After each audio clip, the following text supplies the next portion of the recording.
Hello everyone and welcome to another video here of our continued coverage of the Vuelta Burgos, and the teams were getting signed in, and we had Roger Adria still in that leader's jersey after his stage 1 victory and defending it on stage 2, but many teams gearing up for what was anticipated to be the hardest stage so far of this small 5-day race, and the organizers flagged it off and suddenly the riders were underway. But the stage itself, 185 kilometers long with 4 categorized climbs, and the Cat 1 climb being the very hard one to look out for. We joined the race with almost 58 kilometers to go, and we had a break up the road with a sort of comfortable lead around 3 minutes. These riders were hemorrhaging time though, and the heat was starting to play a factor in their lead and their day. And we could also see in the Peloton, riders were struggling going out the back. Omar Friele going out the back for Ineos Grenadiers. Nevertheless, the break out in front soon started to crumble, and their lead was just over 2 minutes, and it didn't look sustainable at all. The Peloton managed to get it to around 2 minutes, their advantage, but the remaining breakaway riders still managed to get up towards the front and take the categorized climb, and got it up to 2 minutes and 33 seconds with 51.3 kilometers to go. Many teams wanted to take charge at the front, but the breakaway riders, they were really making use of every bit of tarmac they could. No one team had an iron grip on the Peloton. Toro at the front, Red Bull, Bora Hansgrohe, and EF Education Easy Post all thinking of opportunities on this very fast section. Red Bull, obviously the leading team, were really just putting the pace in at the front. We even got our cameo appearance of Nairo Quintana, which seems to be a regular occurrence of this race. But with less than 40 kilometers to go, the breakaway had actually increased their lead to 2 minutes and 45 seconds as they were going into a Cat 3 climb, and they were doing pretty well. Soudal Quickstep were a team that were thinking about doing something here, and we could see little treks.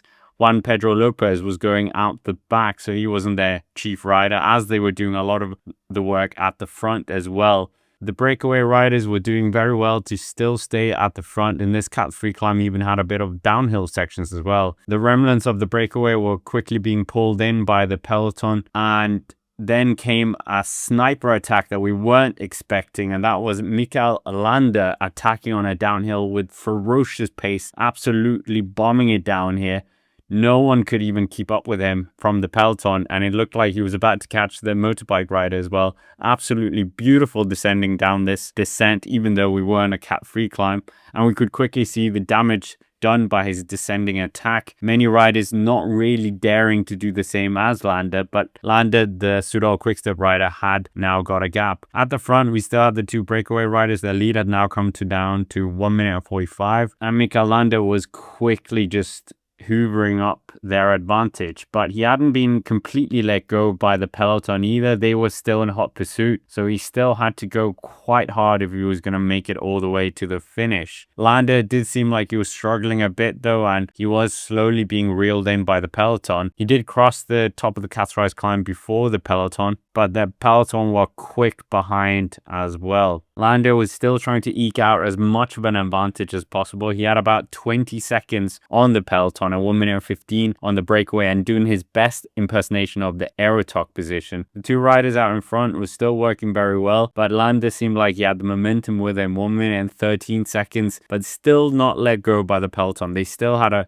fairly tight leash on the Soudal man. With just over 30 kilometers to go, the 2 breakaway riders still had a lead of about 1 minute 31 seconds on the Peloton and around 1 minute and 7 seconds on Landa. They could see the big climb that was awaiting them as well, and certainly was a very tricky climb, and they were actually the first ones to make it on that climb. Landa was doing his best to try and limit the damage being done from the Peloton behind, as they were closing in on him, only having 20 seconds, and the Peloton were gearing up for this 8-kilometer climb, maxing out at 14% according to the sign. 29 kilometers to go, and Landa was still just ahead of the Peloton. The 2 riders out in front were doing their best just to keep it up, but behind, Landa was starting to feel it, and before long he was being swept in by the Peloton, led by Little Trek, who eyed the Spanish rider and quickly brought him back. That meant that Little Trek now had control of the front of the Peloton and were absolutely drilling it, only 40 seconds, and this pressure even put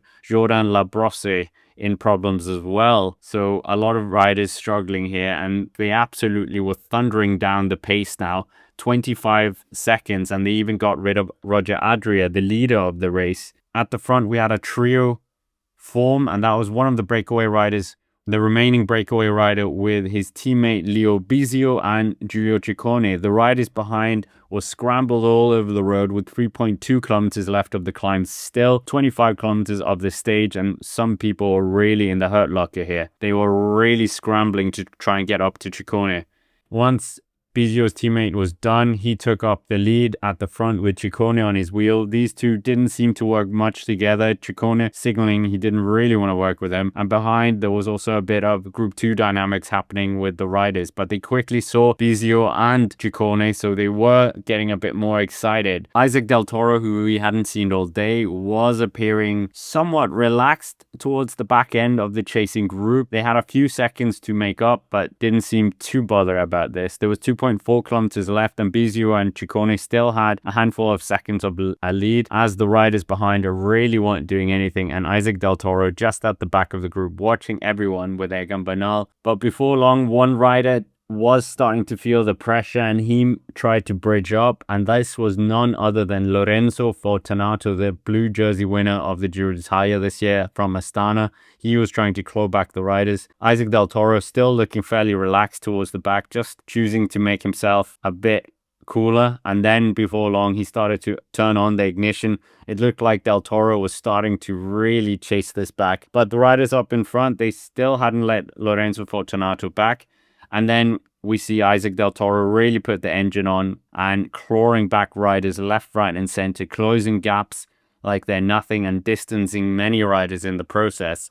We had 3 riders still up in front, and just in the shadows, we could see the Del Toro engine, the Del Toro Express, charging up the road. He was trying to claw these guys back, accelerating hard, trying to follow the slipstream of the motorbike trying to make sure he wasn't helping Del Toro, and Del Toro moving completely with the motorbike. The motorbike wasn't having any of this though, because this wasn't very fair to the other riders, as we know, so he was trying to make sure that he wasn't getting any draft, and Del Toro almost came a cropper there. The front 4 riders now were being hunted down by Del Toro on the descent, and the Mexican Express was doing his best to claw this back as fast as possible. With just over 19 kilometers to go, the Mexican had bridged up, and these guys had a 19-second gap to the other group, and they were doing everything they could to just keep this up. The chasing group of Johannes Kulsted and Andrew August seemed to not be very cohesive, as they were starting to get very angry at each other, and the front group, in contrast, was working very well together. Del Toro still just hanging off the back a bit, but these guys were a bit more determined than the second group on the road that had Group 2 dynamics completely. 42 seconds, that was quite a margin, and they were very incohesive and not really working well together. The riders up in front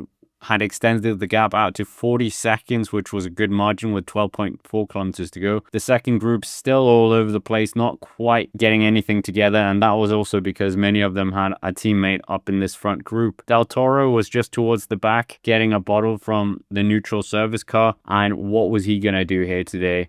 We also had Ciccone in the neutral service car as well. These guys, very motivated. They had about a 34-second gap when they came into the last 6 kilometers. And the second group working so badly together that even Peter Uxenberg Hensen, the Danish rider from Ineos Grenadiers, managed to get himself back into this group. And that meant that Egan Bernal had one more teammate at least. The front group still working very well with only 3 kilometers to go. Still having about 30 seconds of a lead on that second group, which was very good from them, and Bilazari was enjoying this as well. Some riders were getting very annoyed at this, and they started to attack the second group, and no one really responding. Red Bull rider also trying to counter this move, but the second group absolutely all over the place. Egan Bernal not responding to that attack. Inside the last kilometer, it was Isaac Del Toro at the front, flexed an elbow to try and get some help from Ciccone. No one really wanted to do so much, and then Leo Bizio looked very poised,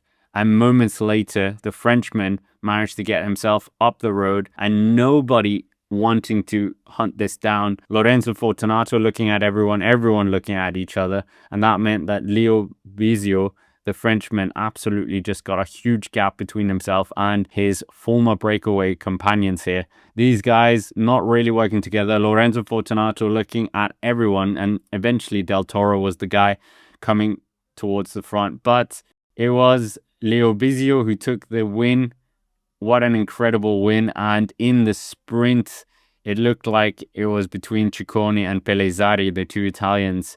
But a victory for Decathlon AG2R, absolutely incredible win to say the least for Leo Bisio. This also meant in terms of the top 10 on the day that Leo Bisio took the win ahead of Giulio Ciccone, 9 seconds behind, who beat out Pellizzari, same first name, in third place. Isaac Del Toro in fourth place. Fifth place was Lorenzo Fortunato. Giovanni Aliotti was the Red Bull rider who escaped up the road, the former Toro Slovenia winner, and Johannes Kulset getting 7th, and Urko Berade getting 8th place, Andrew August in 9th place, and Fabio Christen in 10th place. So no top 10 for Egan Bernal. But in terms of the GC, what it means is that Bisio does lead this race by 22 seconds down to Pellizzari, 26 seconds down to Del Toro, and Egan Bernal does find himself inside the top 10 there as he's 53 seconds down. So certainly an exciting day, and what a result that was. But anyways, with that, that's basically it for this video. Make sure to hit the like button, subscribe to the channel as well, as that really helps. And why not check out stage 1 if you missed that one out, or even check out our Isaac Del Toro video over on the Cycling Dane channel. But for now, thank you for watching, and I will see you in tomorrow's stage 4. With that, have a nice day.